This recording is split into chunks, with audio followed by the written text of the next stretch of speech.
তো আমি সারাদিন কাজ করে যখন বিকাল 5টার সময় বাসায় ফিরতাম, তখন দেখতাম সবাই মিলে বসে এই গেমটা খেলছে। তো আমি ওই গেমটা দেখতাম, বেশ ভালো লাগতো যে কিভাবে একে অন্যের সাথে কথা বলছে, কিভাবে বলছে আমাকে মারিস না, আমাকে হিল কর। বেশ ভালোই লাগতো গেমটা দেখতে।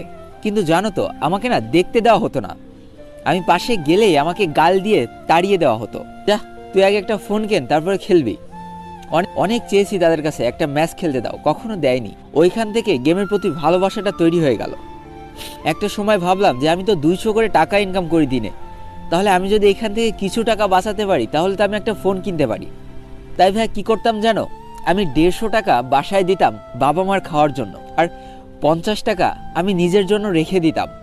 সকালবেলা যখন কাজে আসতাম তখন 1 কাপ চা আর 1 কাপ বিস্কুট খেয়ে কাজ করতে আসতাম। আর বাবা মাকে বলতাম যে আমি এই 50 টাকা দিয়ে বিকেলবেলা পেট ভরে ভাত খাই আম্মু। এই শুনে বাবা মা অনেক খুশি হতো।